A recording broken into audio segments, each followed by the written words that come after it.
بسم الله الرحمن الرحيم. الحمد لله رب العالمين، والصلاة والسلام على سيد الأنبياء والمرسلين محمد وآله وأصحابه أجمعين. أما بعد،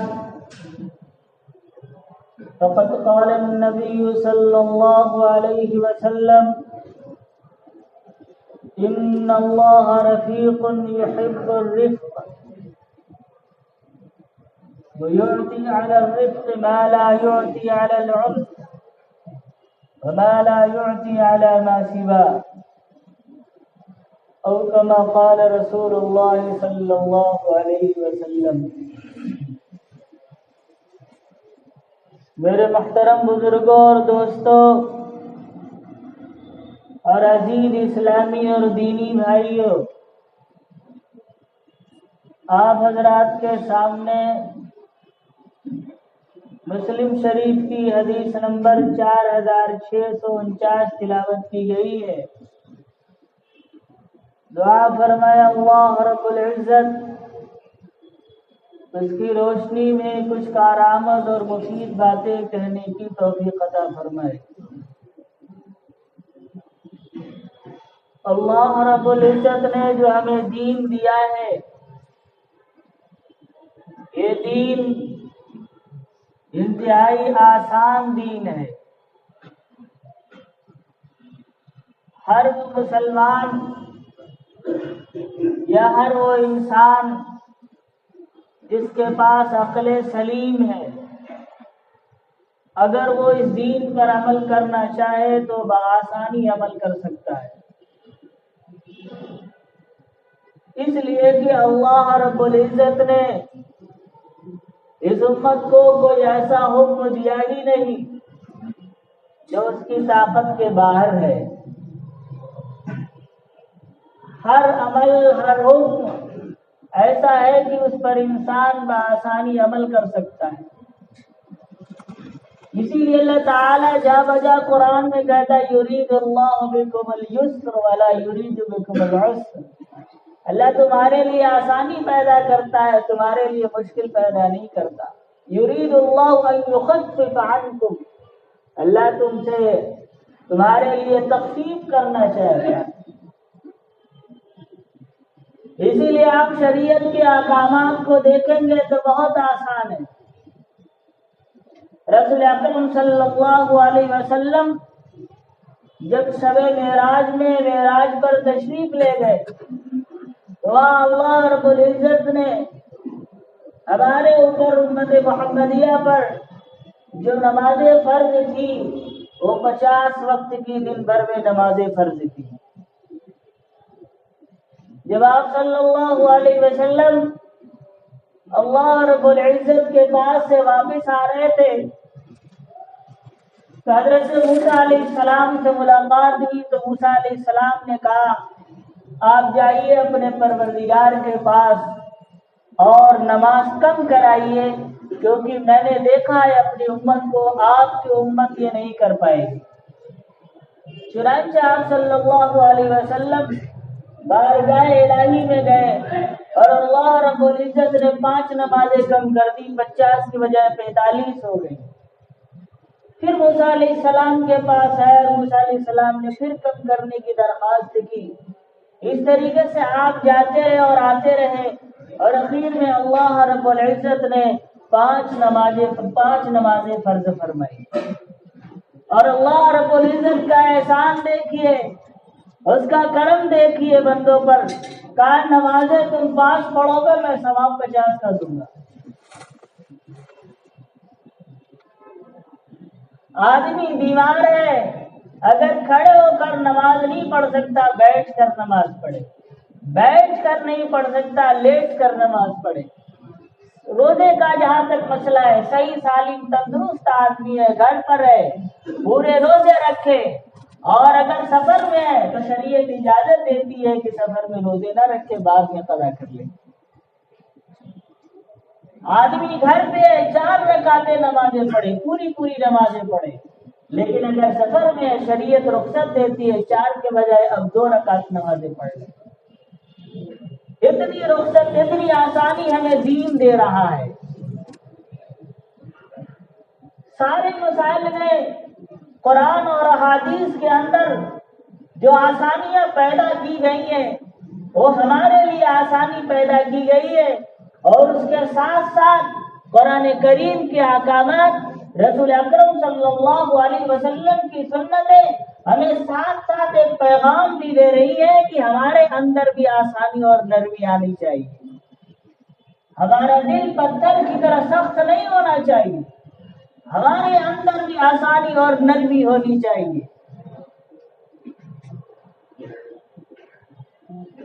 ہمیشہ ترکی بترکی جواب نہیں دیا جاتا، اینٹ کا جواب پتھر سے ہمیشہ نہیں دیا جاتا۔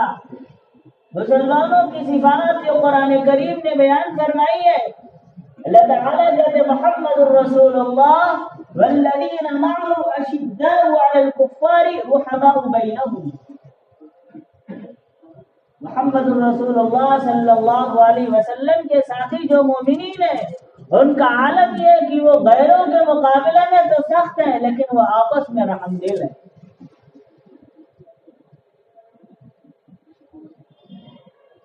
ایک مرتبہ جناب محمد الرسول اللہ صلی اللہ علیہ وسلم کے دربار میں کچھ یہودی آنا چاہ رہے تھے، تو آپ صلی اللہ علیہ وسلم سے انہوں نے اجازت طلب کی۔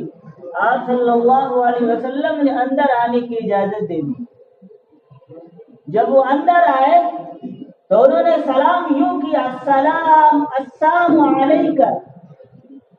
ہم سلام کرتے تو کہتے السلام علیکم، السلام علیکم ورحمۃ اللہ۔ اس کا مطلب یہ ہے کہ تمہارے اوپر سلامتی ہو۔ لیکن وہ جو یہودی آئے انہوں نے السلام کے بجائے السلام علیکم کہا، اور اس کا مطلب یہ ہے کہ تمہارے اوپر موت ہو۔ بجائے سلامتی کے وہ بددعا دے رہے ہیں کہ تمہارے اوپر موت ہو۔ یہودیوں کی یہ عادت تھی کہ وہ الفاظ میں اس طریقے سے تبدیلی کر دیتے تھے کہ وہ معنی کے اعتبار سے مختلف ہو جائے، اور پھر وہ اپنے دل میں ہنسا کرتے تھے۔ یہی طریقہ یہاں بھی اپنایا اور کہا بجائے السلام علیکم کے السلام علیکم کا۔ یہ بیماری صرف انہی کے اندر نہیں تھی، ہمارے اندر بھی اب آ گئی۔ ہم السلام علیکم ورحمۃ اللہ صاف طریقہ سے نہیں کہتے، بلکہ کوئی کہتا السلام علیکم، کوئی کہتا السلام علیکم، کوئی کہتا السلام علیکم۔ وہ جو طریقہ نبی صلی اللہ علیہ وسلم نے ہمیں بتایا تھا اس طریقے پر ہم سلام نہیں کرتے۔ ہو سکتا ہے کہ ہم سلام کر رہے ہوں اور ہماری زبان سے وہ الفاظ نکل رہے ہوں جو بجائے دعا کے بددعا ہوں،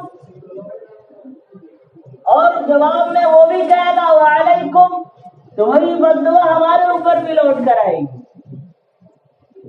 بہرحال یہودیوں نے کہا السلام علیکم۔ حضرت عائشہ صدیقہ رضی اللہ تعالی عنہا وہاں بیٹھی ہوئی تھی، تڑپ اٹھی کہ میرے محبوب صلی اللہ علیہ وسلم کو بددعا دی جا رہی ہے۔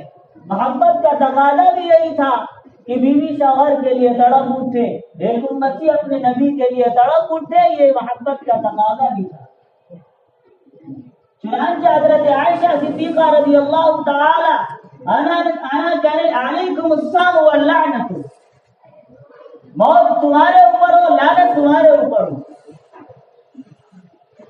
یہ سوال، یہ ادھر سے ایک جملہ کہا گیا تھا، حضرت عائشہ صدیقہ رضی اللہ تعالی عنہا نے اس جملے کے جواب میں ایک جملہ کہا۔ اب دیکھیے جناب محمد رسول اللہ صلی اللہ علیہ وسلم کس انداز سے اصلاح فرما رہے ہیں۔ آپ نے فرمایا یا عائشہ علیک بالرفق، تمہارے اوپر نرمی لازم ہے۔ تمہارا طریقہ یہ ہونا چاہیے تھا کہ نرمی کا معاملہ کرتی۔ کیوں؟ اس لیے کہ ان اللہ رفیق، اللہ رب العزت رفیق ہے، نرم مزاج ہے، مہربان ہے، یحب الرفق، رفقہ، وہ چاہتا ہے کہ میرے بندوں کے اندر نرمی آئے، وہ نہیں چاہتا کہ میرے بندوں کے اندر سختی آئے۔ حضرت عائشہ صدیقہ رضی اللہ تعالی عنہ کہنے لگی، آپ نے دیکھا نہیں انہوں نے کیا کہا تھا کہ آپ کے اوپر موت ہو، میں کیسے خاموش رہتی؟ تو آپ صلی اللہ علیہ وسلم نے کہا، میں نے بھی جواب دے دیا تھا، تم نے سنا نہیں؟ میں نے کہہ دیا تھا وعلیکم، جتنا انہوں نے کہا اتنی میں نے بھی جواب دے دیا۔ انہوں نے میرے لیے موت کی بد دعا کی تو میں نے بھی کہہ دیا وعلیکم، اور تمہارے اوپر ہو، تمہارے اوپر بھی ہو۔ میں نے اس کے علاوہ کوئی اور جملہ نہیں کہا۔ نرمی کا تقاضا یہی تھا کہ جتنا ادھر سے کہا گیا تھا بس اتنا ہی کہہ کے معاملہ ختم کر دیا جائے، بات کو آگے نہ بڑھایا جائے۔ جو خطبے میں روایت تلاوت کی گئی تھی، رسول اکرم صلی اللہ علیہ وسلم فرماتے ہیں ان اللہ رفیق یحب الرفق، اللہ رفیق ہے، نرم ہے، نرمی کو پسند کرتا ہے۔ اور آگے رسول اکرم صلی اللہ علیہ وسلم نے ارشاد فرمایا وَيُعْطِي عَلَى الرِّفْقِ مَا لَا يُعْطِي عَلَى الْعُنْفِ، اللہ رب العزت نرمی پہ وہ سب کچھ عطا کر دیتا ہے جو سختی پہ عطا نہیں کرتا۔ یعنی جو انسان نرم مزاج ہوتا ہے، دوسرے کا خیر خواہ ہوتا ہے، دوسروں کے لیے آسانیاں پیدا کرتا ہے، اللہ رب العزت اس کے لیے وہ ساری نعمتیں دے دیتا ہے جو اوروں کو نہیں دیتا، جو سخت مزاج ہے ان کو نہیں دیتا، جو پتھر دل ہے ان کو نہیں دیتا۔ ایک حدیث میں آپ صلی اللہ علیہ وسلم نے ارشاد فرمایا ان اللہ اذا احب اہل بیت، جب اللہ رب العزت کسی گھر والے سے محبت کرتا ہے ادخل علیہم الرفق، تو اللہ رب العزت گھر والوں کے مزاج میں نرمی ڈال دیتا ہے۔ اور ایک حدیث میں آپ نے فرمایا جب اللہ رب العزت کسی گھر والے کے ساتھ بھلائی کا ارادہ کرتا ہے تو گھر والوں کے مزاج میں نرمی ڈال دیتا ہے، اور جب کسی گھر والوں کے ساتھ بھلائی کا ارادہ نہیں کرتا، برائی کا ارادہ کرتا ہے تو مزاج میں پھر سختی ڈال دیتا اور پھر آپس میں لڑتے پھرتے ہیں۔ کتنے لوگ ہیں جو نمازی ہے، پرہیزگار ہے، باشرع ہے، شریعت کے مطابق چہرہ مہرا ہے، پنج وقتہ نمازی ہے، دیکھنے میں دیندار معلوم ہوتے ہیں، مدرسے سے جڑے ہوئے، مسجد سے جڑے ہوئے، تبلیغ سے جڑے ہوئے، باہر ایسے ہوتے ہیں جیسے معلوم ہوتا ہے کہ فرشتے ہیں، ان کے مزاج میں نرمی ہوتی ہے، لوگوں سے کلام کرتے ہیں تو نرم گفتاری کے ساتھ کلام کرتے ہیں، لیکن جب یہی گھر پہ جاتے ہیں تو پھر تھانے دار بن جاتے ہیں۔ پھر مزاج کے اندر نرمی نہیں ہوتی، پھر مزاج کے اندر سختی ہوتی ہے۔ نہ بیوی بچوں کے ساتھ نرمی سے کلام کر رہے ہیں، گفتگو کر رہے ہیں، نہ والدین کے ساتھ نرمی کے ساتھ گفتگو کر رہے ہیں، نہ بھائی بہنوں کے ساتھ نرمی کے ساتھ گفتگو کر رہے ہیں، بلکہ سخت کلام بن جاتے ہیں۔ حالانکہ قرآن کریم میں جا بجا اللہ رب العزت کہتا ہے لوگوں سے بات کرنی ہو تو کیسے کرو، قولوا للناس حسنا، لوگوں سے بات کرنی ہے تو نیکی والی بات کرو، بھلائی والی بات کرو، قل لهم قولا میسورا، بات کرنی ہے تو نرمی کے ساتھ، آسانی کے ساتھ، آسانی والی باتیں کیا کرو۔ والدین کا نمبر آیا تو کہا وبالوالدین احسانا، والدین کے ساتھ احسان کرو، فلا تقل لهما اف، ڈانٹنے ڈپٹنے اور سخت کلامی کی بات چھوڑیے، فلا تقل لهما اف، ان کے سامنے اف بھی مت کہو، بات کیسے کہ قل لهما قولا کریما، نرم بات کو۔ اولاد کا نمبر آیا تو فرمایا من لم یرحم صغیرنا ولم یوقر کبیرنا فلیس منا، جو چھوٹوں پہ شفقت نہ کرے، جو چھوٹوں کے ساتھ رحمدلی کا معاملہ نہ کرے، بڑوں کی تعظیم نہ کرے، وہ ہم میں سے نہیں ہے۔ بیوی کا نمبر آیا تو فرمایا عاشرہن بالمعروف، ان کے ساتھ بھلائی کا معاملہ کرو۔ آپ صلی اللہ علیہ وسلم نے فرمایا واستوصوا بالنساء خیرا، میری جانب سے عورتوں کے ساتھ خیر کا معاملہ کرنے کی وصیت قبول کرو، یعنی عورتوں کے ساتھ بھلائی کا معاملہ کرو۔ آپ نے فرمایا خیرکم خیرکم لأہلہ، وَأَنَا خَيْرُكُمْ لِأَهْلِي، تم میں سب سے بہتر وہ ہے جو اپنے گھر والوں کے ساتھ اچھا برتاؤ کرے، اور میں اپنے گھر والی کے ساتھ، گھر والوں کے ساتھ اچھا برتاؤ کرتا ہوں۔ آپ صلی اللہ علیہ وسلم کی تعلیمات تو یہ تھی کہ ہمارا ہر ایک کے ساتھ نرم مزاجی کا معاملہ ہوتا، ہر ایک کے ساتھ ہم حسن سلوک کرتے، ہر ایک کے ساتھ بھلائی کا معاملہ کرتے، لیکن بہت کم لوگ ہیں جن کا اس پر عمل ہے۔ دل سخت ہو چکے ہیں۔ باپ کے سامنے بیٹا کھڑا ہو جاتا ہے اور کہہ دیتا ہے تو نے میرے لیے کیا کیا ہے؟ جس باپ نے تجھے بڑا کیا، پالا پوسا جوان کیا، اس کے سامنے کھڑے ہو کے کہتے ہو کہ تو نے کیا کیا ہے؟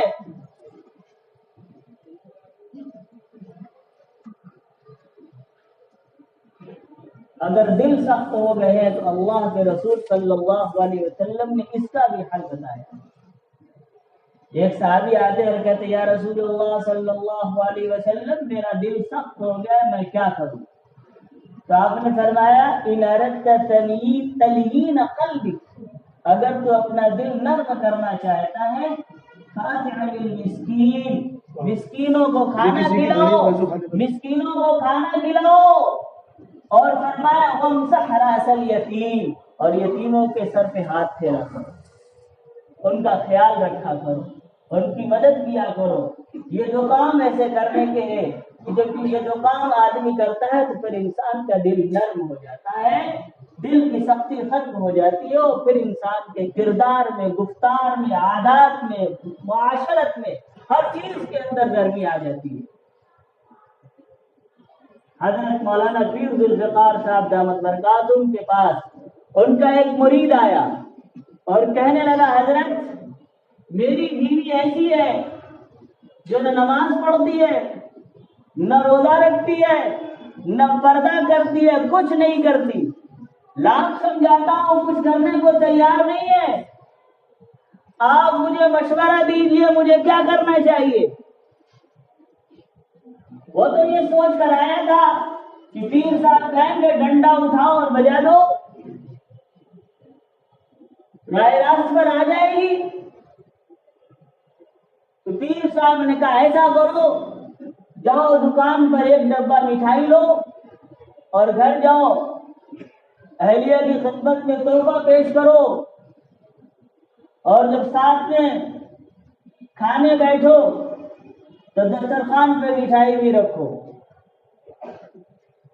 اور وہ آدمی جو یہ سوچ کے آیا تھا کہ پیر صاحب تو ہمیں سرزنش کرنے کے لیے کہیں گے، سزا دینے کے لیے کہیں گے، اور پیر صاحب نے اس کو الٹا کہہ دیا مٹھائی گھر لے جاؤ، وہ منہ دیکھتا رہ گیا۔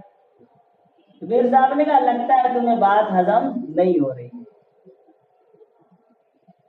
ہر چیز کی اصلاح سختی سے نہیں ہوتی، اللہ تعالیٰ نرمی پہ وہ سب کچھ دے دیتا ہے جو سختی سے نہیں دیتا۔ گھر پہ لے جاؤ مٹھائی اور دسترخوان پہ بیٹھو، اور جب دسترخوان پہ کھانے کا نمبر آئے تو مٹھائی کا ایک ٹکڑا اٹھا کر اپنے ہاتھ سے اس کے منہ میں ڈال دو۔ چنانچہ جب وہ دسترخوان پہ بیٹھا اور مٹھائی کا ایک ٹکڑا اٹھا کر اس کے منہ میں دینے لگا تو کہنے لگی یہ کیا کر رہے ہو؟